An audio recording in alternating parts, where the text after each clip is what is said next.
With the release of the One Punch Man set into Union Arena, we just had 6 new decks enter the meta. Before now, our meta was fairly complacent. We had blue JJK and we had purple Code Geass at the top. But with these 6 new decks, things have been thrown completely out of whack. We have new contenders who are tier 1 and some might even argue tier 0, and we have people who are even throwing off the mid-ranks of the game with none of the One Punch Man decks being completely useless. With that in mind, it begs the question for a lot of people, what should I play? If I want to win a local or a rare battle, what's the move? Well, this video is here to answer that. In this video, I'm going to go through every single One Punch Man deck and give you their pros, their cons, some deck lists, how to win with those deck lists, and at the very end, I'm going to go through a tier list of where I think every single deck in the game places currently. Before we jump into that though, I should tell you a little bit about myself. Now, I've been playing the game for closing in on 2 years now.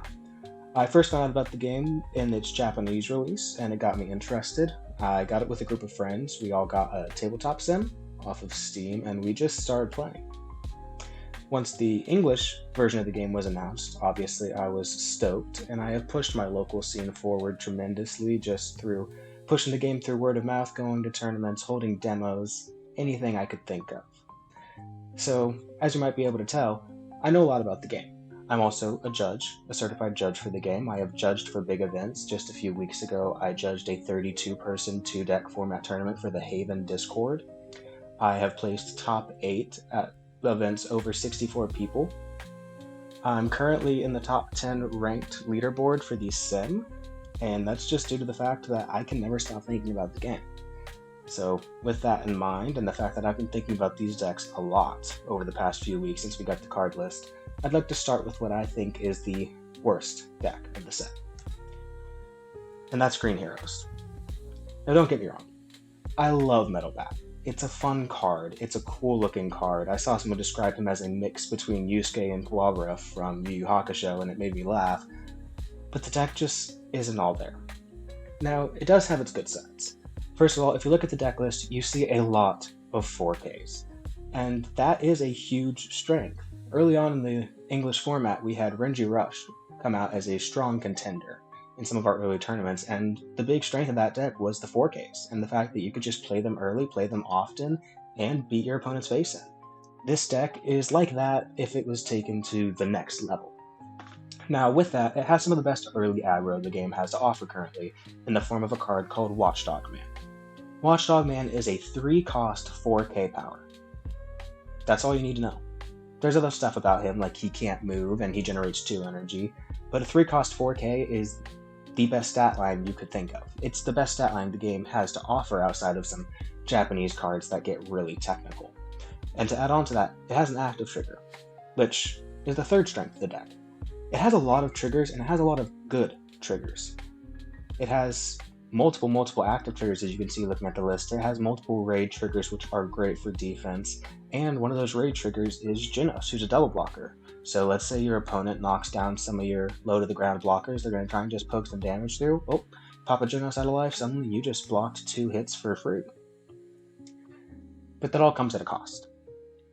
First of all, the deck burns through resources like no one's business. This goes hand in hand with the early aggro. The fact that you're playing out so many cards early game means that you don't have those cards in your hand anymore. And then you have cards like Moomin Rider or Metal Bat that are asking you to pitch cards when you're playing them, and also 4-cost Terrible Tornado. Or you have cards that do take advantage of that, like Puri Puri Prisoner, who gets BP based on you having no cards in hand, but it still hurts to not have cards.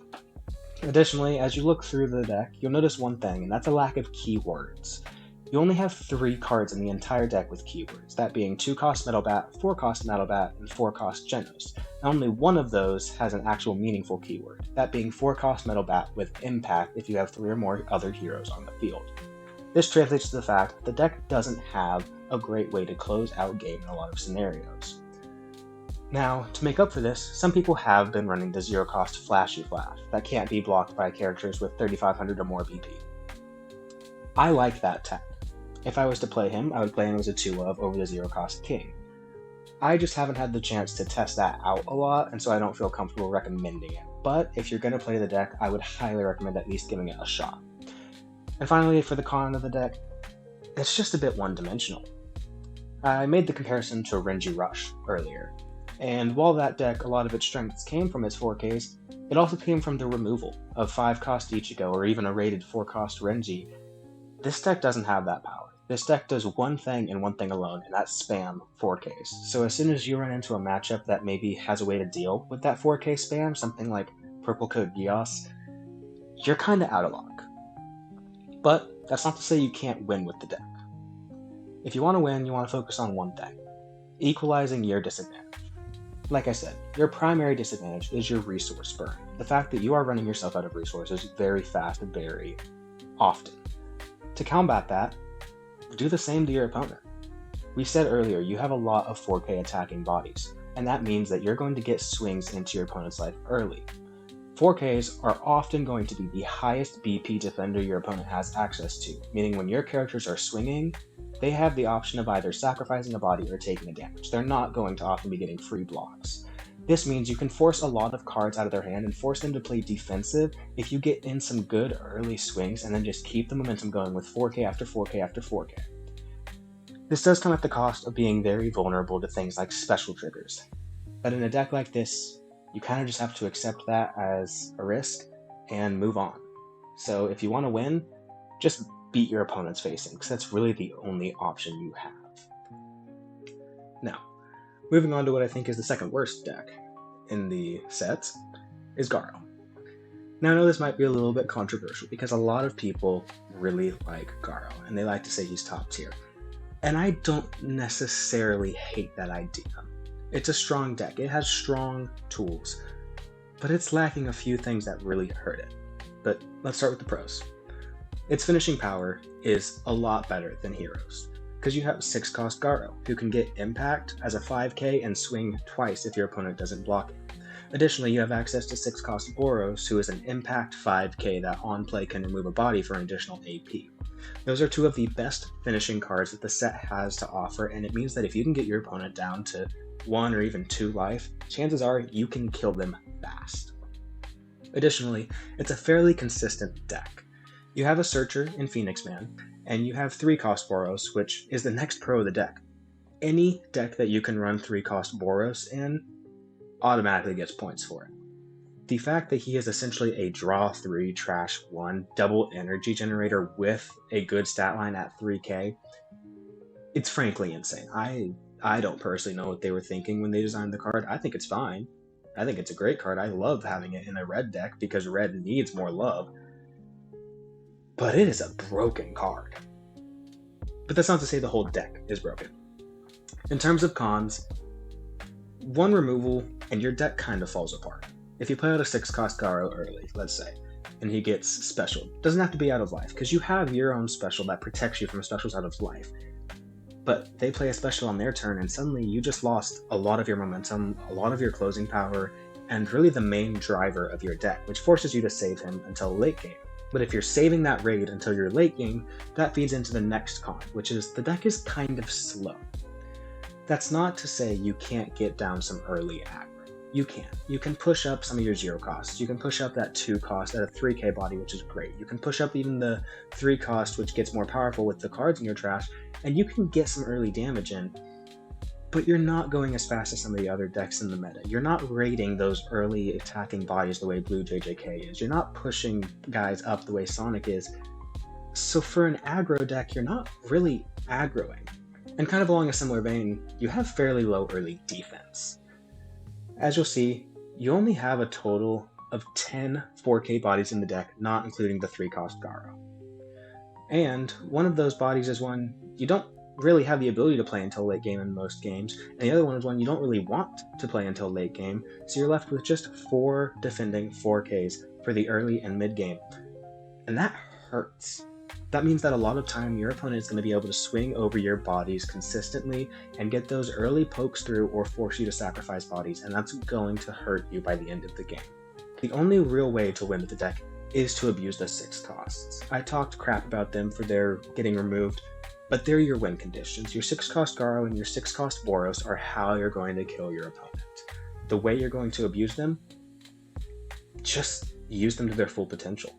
Play 6-cost Garou when you're in a position where you're going to get good use of his effect, or you think you've ran your opponent out of their removals. If you have a Tario or a Monster Association set up to be able to grab back the Garou in the case he does get removed, then it's usually fairly safe to play him as long as you're not sacrificing too much tempo. 6-cost Boros, I don't need to talk much about that card. 5k impact, remove a body, fantastic card. Abuse him all you want. Kill their 5ks with his on play, get that impact through, win the game. That's what the card is there for. You can win with the deck. I don't think it is a bad deck.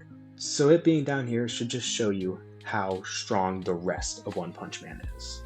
Speaking of strong One Punch Man decks, let's get into the most controversial choice I have on this entire list, and the one I'm probably going to get flamed for the hardest. At 4th place, I put Sisters. I know a lot of people love this deck. I know a lot of people will tell you it is the best deck in the format in the hands of the right pilot. I just disagree. Now, to its credit, the deck does have some amazing pros. First off, it is consistent as all hell. It is probably one of, if not the most consistent deck we have in the meta currently, up there with Nani. You have multiple searchers in your 1-cost and your 3-cost blizzards. You have a draw 2 on your 4-cost Hellish Blizzard. You have the 2-cost event to search for Sisters. You have so many ways to find the cards that you need that you're almost always going to find them if you know what you're doing. And with that comes a level of flexibility. You have the ability to play multiple different cards when you in the situations where you need them. You can play a Let's Go to try and finish up the game. You can play an I Mobilize them to keep a Saitama frozen if they're being a threat. You can play a 2-cost Sisters to dig for more raids. And what you really want to do is set up those raids. You want to have those available to you. But in the cons side of things, it starts to look a bit weaker. First off, it's an event-based deck. You read the cards, you figure that out fast. And that comes with a drawback. Suddenly, your deck's full of events. Makes sense, because you want events for the deck, but it means that you don't have a lot of defending bodies. So while you're playing, you're suddenly finding yourself with a hand full of events, and yeah, you might have a searcher event to grab 2 more bodies, but what if you don't? What if you have just events and suddenly your defenses are running low? To go along with that, even the bodies you do have aren't great. For what I was talking about with Garou of defensive 4Ks, this deck has it way worse. It has a single defensive 4K in the 4K Terrible Tornado, meaning that you are going to get your face pushed in by any player who knows what they're doing. Additionally, the deck has a bit of removal protection in the form of the 2-cost Tornado, but that only protects your Blizzards, which aren't really the cards you want to protect as much as your 4-cost Terrible Tornado. So really what that card is doing is just forcing your opponent's specials onto the card they already want to special. It's a bit of a weird card in my opinion. It's mainly there for the curve, and I think it's fine to run. I just wish it was designed differently. And what most people will tell you, and what some people might say to me, is that this is a pilot death. That I just don't know how to play the deck to the extent it should be played, and maybe they're right. I mean, I've played against people who seem like they were great at the deck, and I like to think of myself as a fairly solid player, but maybe I just haven't found the Sisters player who will blow my mind with how they play the deck. But I think that has to be taken into consideration too. If a deck is designed in a way that only very few players can draw out its full potential, I do think that hurts the deck in the long run. If I'm going to recommend to you, hey, this is the deck I think you should play, and there's a tier 1 deck that you can play well after 5 games and a tier 1 deck that you can only play well after 50 games, if they're around the same level, I'm probably going to recommend you the 5 games one, and honestly, even at its peak, I think Tornado has the ability to move up maybe 1 spot in this list. I don't think it comes close to the top 2, and that, in my opinion, just really hurts it. Now, how do you win with the deck? Because as much trash as I've talked about it, it is a very good deck. You're mainly going to win by cheating hits through. What does that mean? Well, you have events like Let's Go and I Merely Immobilized Them to open gaps in your opponent's defense. Most decks can only do that with their specials. You have additional ways to do that, to poke hits through, and that's going to be your game plan. You're going to use the impact on the 4-cost Terrible Tornado, and you're going to use the gaps you can open in your opponent's front line to just slowly bleed them dry as you're recurring your resources with 4-cost Blizzard and the Esper Sisters event. It's a bit of a death by 1,000 cuts for your opponent, just slowly getting overwhelmed by these impact hits and these gaps in their defenses until they run out of resources and are suddenly just staring down a board of 3 and 4Ks with nothing to block with. And that's really all you can do. The deck doesn't have very good early aggro. It doesn't have great ways to close the game. It's just a poke until they're dead style deck, and there's nothing wrong with that, but it doesn't come close to the top 3. For the top 3, our third best deck from the set is Sonic. Now, Sonic's a weird deck to me, because I could very easily place it at the top of this list. I could very easily take it to the bottom of the list. Well, probably still would go above Heroes. I don't think anything's going below Heroes, but you get what I'm saying. It's a fast deck. No one will deny you that. Sonic can kill you by turn 5 consistently. A bit too consistently, depending on who you ask. It's extremely strong early aggro, extremely consistent due to its draw power. Most of your bodies in the deck read draw a card on play. You have the 3-cost Boros package, which again is the most nutty package that maybe all of One Punch Man has available to it, to draw 3, trash 1. If you are looking for a card, you're going to find that card. But that's not to say it doesn't have its weaknesses. This one is a bit situational, but if the deck runs into a double blocker, a lot of times it's cooked. Now, specifically for double blockers, I'm talking about yellow JJK. I know a lot of you probably don't think about that deck very often, because it's not really meta. It hasn't been for a long time. Even on release, it really wasn't great. And a lot of people just kind of let it fall to the wayside, because it's fun, but after a few games, you get the gist of it, it gets boring, you move on. But if you run into yellow JJK as Sonic, you are in for a struggle, because they have hard to remove double blockers in the form of 4-cost Gojo and 4-cost Panda. And that weakness, to an extent, extends to other decks which can also run double blockers. It's very situational though. If you don't want to consider that a weakness, I would understand it. I just know I've personally seen it happen to people, so I think it's worth considering. And if you know me, you know what the next point is. This is an attack phase based deck. Now, what does that mean? In Union Arena, decks can really focus on one of 2 phases. They can focus on the main phase or the attack phase. Main phase focused decks would be control decks. You could look at decks like Gawain, Purple Geass, or even Purple Bleach, depending on the build, where really their goal is to control your bodies and remove them during the main phase. Once they get to the attack phase, they might have 1 or 2 things that are dependent on attacking, but for the most part, they've done what they planned to do for that turn. Sonic does not fall into that category. You're basically spending your main phase setting up for your attack phase, not the other way around. So you run into this weird issue of you have attacks, but 1 or 2 triggers, you kind of get screwed. Yeah, I've been setting up this turn, I played these bodies, I'm ready to attack, and there's a special. Or there's a raid trigger. Or there's an active trigger. And suddenly you're losing these attacks that you built up your turn towards. You don't have that same issue in a deck where as soon as you play the card, its effect is done and you got what you wanted out of it. The deck's issue with triggers doesn't just fall on the opponent's triggers, it's also its own. The deck only has 38 triggers in it, depending on how you build it. For this build, it's 38 triggers. And that's a bit of a deceptive number because that's considering finals as triggers, which in 99% of use cases, they aren't going to actually trigger. So effectively, the deck has about 34 triggers. That means that if you are getting hit by your opponent, which early game you want to take those hits, there's a very real possibility you flip life and get nothing out of it, which when compared to a deck that is going to hit a raid trigger or a special trigger or a get or an active or a draw, it can hurt and it can make the difference. That's why to win, you just rush down your opponent. It's as simple as that. Sonic has some brain power involved, for sure. It has a bit of a learning curve. You can't just turn your brain off, throw out bodies, and attack. But once you know what you're doing, you've got one goal in mind. Kill them before they can do anything to me. Because while 3-cost Boros is a good card, you do have to recognize you're taking a life for it. So you are putting yourself at a life disadvantage, and the way you're going to make up for that in this deck is just by not giving them the chance to get anywhere close to killing you. You're pretty safe to take those early hits because you're planning on killing them before they can get down to your last life cards. And even if you do have to block early game, cards like the 2 AP Sonic are letting you cheat out bodies to replace whatever you blocked with.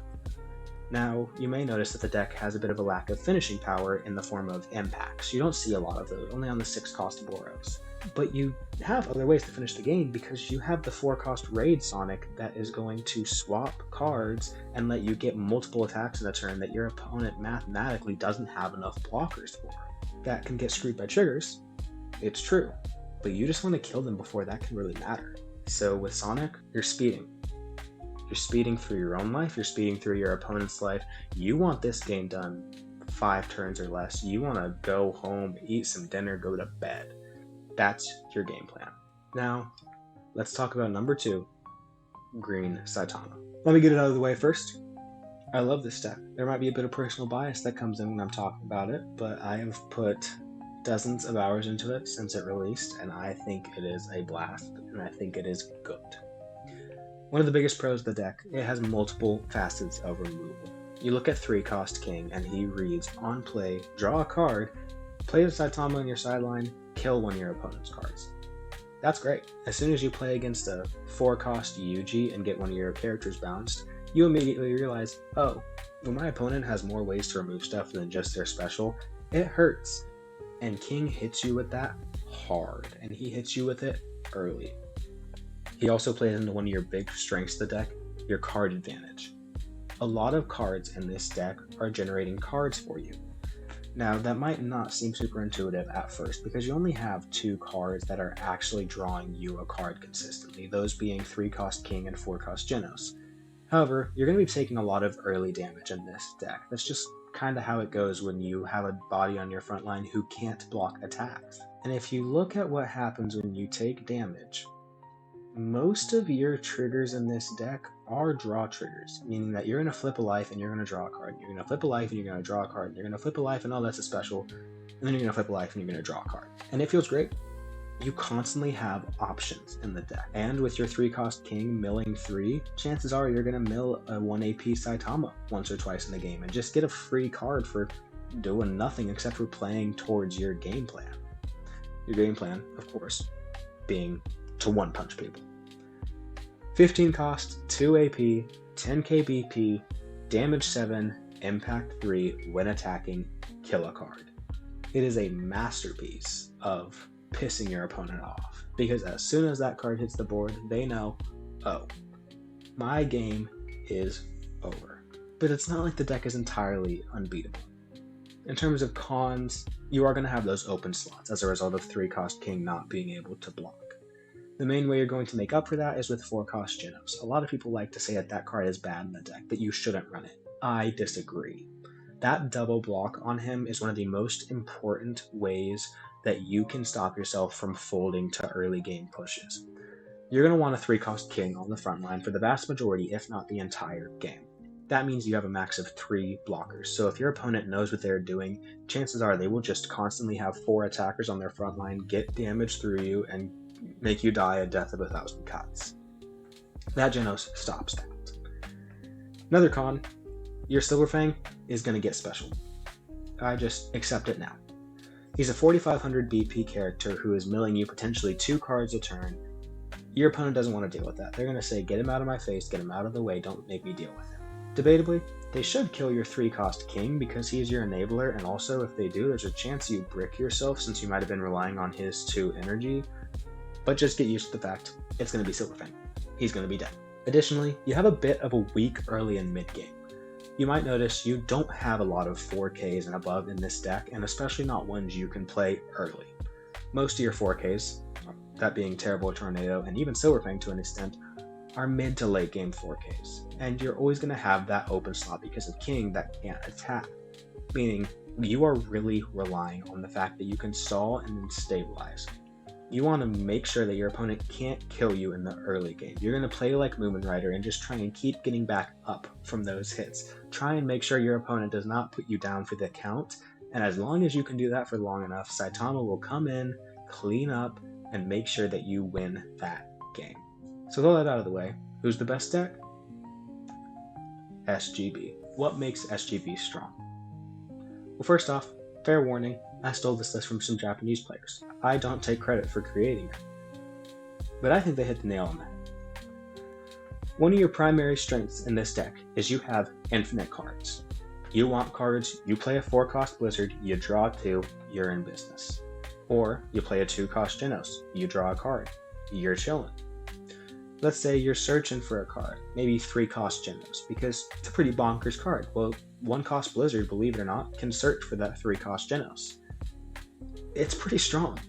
And that whole support package, those infinite cards, go really well with the fact that you're going to just swing 10k every turn. You're going to play a 5-cost Saitama on your 3rd turn, ideally, and he's going to swing 10k damage to every turn, meaning he's either going to take a body out or he's going to deal 2 damage. And it's not like he's ever getting free blocked. At 10k BP, your opponent is choosing to either lose a body or lose that life. Additionally, you can always push up the 3-cost Saitama, which is another bonkers card. Don't know what they were thinking. They designed him. 3-cost active trigger, 10k BP, 2 energy, and also, yeah, once you've used my energy for the turn, push me up to the front line so I can swing for 10k. Fair and balanced card design, ladies and gentlemen. But you're going to get those 10k swings. And your opponent's going to cry. And they're not going to be able to kill you before those 10k swings, I should say, kill them. Because you've got insane staying power in the form of 2-cost Silverfang and 3-cost Genos. 2-cost Silverfang is a bit of a controversial choice. A lot of people don't like him in the deck. I think he is fantastic. 2-cost for 3k. That is the ideal stat line. That is the normal stat line for a 2-cost. Active trigger. Best trigger in the game, barring specials, raids, and a situational find. Especially in this deck, where you're always going to have a rested body who you can set active in the form of 5-cost Saitama. And yeah, by the way, if you set him active, 13k blocker now. It's pretty strong. But he has Nullify Impact, meaning in a game where you would usually be out for the count because your opponent just has the impact to push for game, he lets that not be the case. And that's doubled with 3-cost Genos. Nullify Impact, if a Saitama's on board, he's a 4k, and when sidelined, if it was due to battle, he restands Saitama. Let's look at a hypothetical. You have 1 life left. Your opponent has 2 impact 5ks on board. 99.9% of decks, you're screwed. You're preying on finals by this point. You've got your hands clasped, just hoping the deck gods are shining on you today. Not here. Here you're going to block with that 3-cost Genos, nullify the impact, restand your 10k Saitama, block with him. Suddenly you've just blocked 2 impact swings, taken 0 damage, only lost 1 body, and your opponent's crying on the floor. It's pretty strong, pretty hard to kill, and really damn annoying. There are some cons to the deck though. You are going to have open slots. That 5-cost Saitama is oftentimes not going to get a block unless you hit that active trigger or that 3-cost Genos. Additionally, if you are swinging with that 3-cost Saitama, he's going to move back to your energy line at the end of the turn, and you could potentially have 2 open slots. Now, a good SGB player will recognize this. They will avoid putting themselves in that situation, but it is something that can happen to you. Additionally, you may notice you've got a lot of small bodies. Outside of your 10Ks, obviously, in terms of defending bodies you can block with, you've only really got 4-cost Genos and 3-cost Genos in the realm of 4Ks. That can hurt. That can mean that you're going to get aggroed quickly. That can mean that you're going to lose your bodies. But you can usually still make do. Trust me. The final con, and this one might be a bit controversial, it's just kind of a boring deck to play. I know everyone has different playstyles. This will be a deck that gets some people going, and they love it. And I am happy that those people have their deck. To me, it is very one-dimensional. You don't have a lot of adaptability in the deck. There's not a lot of flexibility. There's not a lot of, oh, my opponent is playing this deck, or just played this card, or is playing like this. Let me do this instead. It's pretty one-dimensional in the fact that 10k swing, go crazy. 10k swing, win game. For some people, that power trip of the 10k swings is enough. For me, if I'm going to go for a power trip on a 10k swing, I'd rather play it for 15 cost. That's just me. How to win? Simple. Just swing 10k every turn. Eventually, your opponent runs out of cards, they run out of bodies, they run out of will to live, and you win the game. And with that said, you may think that I would put SGB as the number one deck in the game. You'd be close. I don't think that One Punch Man broke the meta. When the set was first announced as a simultaneous release with Japan, a lot of people said, we're done for.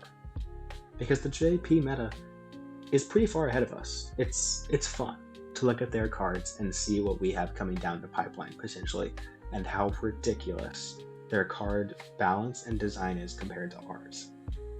So it was a fair worry, but I think Bandai did a great job. These cards aren't making a huge splash in the Japanese meta, but they're playable. They're not completely useless. And in our meta, they're meta. They're up there, but they're not by far and away the best cards. It's not play One Punch Man or go home. I would argue Nanami, Purple Code Geass, even Lancelot are still extremely viable competitive options. Sukuna's up there. I don't like the deck. It's a bit high rolly, but it's still strong in the hands of a lucky player. It is the best deck in the game, and I don't think anyone can deny that. A lot of people are going to crucify me for some of these placements. Say Garou is too low, Sisters is too low, Sonic is too high, Green Saitama is too high. I have justification for each one. I think Garou is a bit too one-dimensional. He gets special too easily. I think Sisters and Sonic both have issues that hold them down from S tier. I think if you wanted to bump them up to S tier, either one of them or both of them, I would be fine with it. I think it is a very small gap between S and A currently, probably the smallest that we've had since the game released in America. But I feel comfortable with them at the top of A+. I don't think they are significantly ahead of Lancelot, Purple Ichigo, or Totoro. Green Saitama and Yellow SGB, I think, are pretty interchangeable within anywhere in S tier.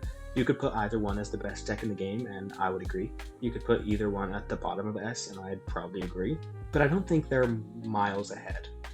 I don't think Green and Yellow are in their own S+ tier away from every other deck, and I think that is fantastic, because it means that you can still play whatever characters you like. And that's what UA is all about at the end of the day. I love the competitive side of the game. I love to talk about tier lists. I love to build decks. I think about the game way too much. But at the end of the day, go to locals. Play the characters you like. If you like Megumi, play Megumi. You're gonna lose. I'll say it. But you're having a good time. And that's what matters. So don't get too bent up about where I put decks. I will admit, I can sometimes get a bit defensive. I can sometimes be a bit combative about where I think a deck should place. But at the end of the day, we're all here for the same reason. And it's because we enjoy the game. So keep that in mind. With that said, if there is any placements here you disagree with, or any placements here you feel very strongly about, let me know. Give me a comment, go over to my Twitter and let me know. I'm in most of the Discord, so you can probably find me there. Just talk to me. I love talking about the game. I can never get enough of it. It never leaves my brain, so if you need someone to talk to about it, I'm there. If you did like the video and want to see more like this, consider liking and subscribing. I plan on posting some more content over the next few weeks, potentially sim content, playing some of these decks, maybe giving deck breakdowns on specific card choices, play styles, showing a bit of how I think the deck should run. Also looking at doing webcam games, tournament breakdowns, you name it, I'm interested. As long as it's UA related, I'm here for it. And yeah, hope to see you again soon. And until then, have a good day, evening, or night.